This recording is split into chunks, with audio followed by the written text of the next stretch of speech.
പ്രധാനപ്പെട്ട ഒരു വാർത്ത കൂടി പങ്കുവയ്ക്കുകയാണ്. മുനമ്പം ചർച്ചയ്ക്കായി മുസ്ലിം ലീഗ് നേതാക്കൾ വരാപ്പുഴ അതിരൂപതയിൽ എത്തിയിരിക്കുന്നു.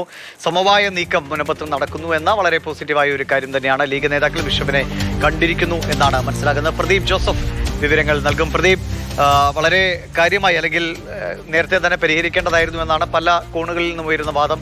ഇത് തെരഞ്ഞെടുപ്പൊക്കെ കണക്കിലെടുത്ത് പല രീതിയിൽ നീട്ടിക്കൊണ്ടുപോകാനുള്ള ശ്രമങ്ങളുണ്ടായി. അങ്ങനെ പല ആരോപണങ്ങളാണ് ഉയരുന്നത്. എന്തൊക്കെയായാലും അതൊക്കെ മാറ്റിവെച്ച് പെട്ടെന്നൊരു പരിഹാരം, ആ നാട്ടിലെ ജനങ്ങളുടെ ആശങ്ക നീക്കാനുള്ളൊരു പരിഹാരം, അതിനുള്ളൊരു ശ്രമമാണോ ലീഗ് ഈ നിലയിൽ നടത്തുന്നത്? Panakkad Sadiqali Shihab Thangal, P K Kunhalikutty, advocate Muhammad Shah എന്നിവരാണ് വരാപ്പുഴ അതിരൂപത ആസ്ഥാനത്തെത്തി വരാപ്പുഴ അതിരൂപത അധ്യക്ഷനുമായും വരാപ്പുഴ അതിരൂപതയിലെ മറ്റ് ബിഷപ്പുമാരുമായും കൂടിക്കാഴ്ചകൾ നടത്തുന്നത്. സംസ്ഥാന സർക്കാർ ഈ പ്രശ്നത്തിന് പരിഹാരം കാണാൻ ചർച്ചകൾക്ക് ശ്രമിക്കുന്നില്ല എങ്കിൽ മുസ്ലിം ലീഗ് നേതൃത്വം തനതായ രീതിയിൽ അത്തരം ചർച്ചകളിലേക്ക് കടക്കുമെന്ന് നേരത്തെ തന്നെ പി കെ കുഞ്ഞാലിക്കുട്ടി ഉൾപ്പെടെയുള്ളവർ വ്യക്തമാക്കിയിരുന്നു. സർക്കാർ ഔദ്യോഗിക തലത്തിൽ ചർച്ച വിളിച്ചിരിക്കുന്നത് ഈ മാസം 22-ാം തീയതിയാണ്. എന്തായിരുന്നാലും പാലക്കാട് ഉപതെരഞ്ഞെടുപ്പിന് മണിക്കൂറുകൾ മാത്രം ബാക്കി നിൽക്കെയാണ് ഇപ്പോൾ മുസ്ലിം ലീഗ് നേതാക്കൾ വരാപ്പുഴ അതിരൂപത ആസ്ഥാനത്തെത്തി അതിരൂപത നേതൃത്വവുമായി കൂടിക്കാഴ്ച നടത്തിക്കൊണ്ടിരിക്കുന്നത്.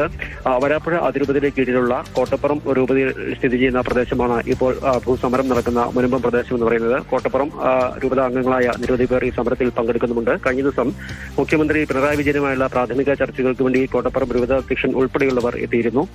അതേസമയം സംസ്ഥാന സർക്കാർ നിലവിൽ തീരുമാനിച്ചിരിക്കുന്നത് നിയമപരമായ മറ്റ് കൂടുതൽ കടമ്പകളിലേക്ക് പോകാത്ത തരത്തിൽ പ്രായോഗികമായ ഒരു പരിഹാരം ഉണ്ടാക്കുക എന്നുള്ളതാണ്. നിയമമന്ത്രി ഇന്ന് വ്യക്തമാക്കിയതും ഇത് തന്നെയാണ്. എന്തായിരുന്നാലും തെരഞ്ഞെടുപ്പിന് മണിക്കൂറുകൾ മാത്രം ബാക്കി നിൽക്കുകയാണ്.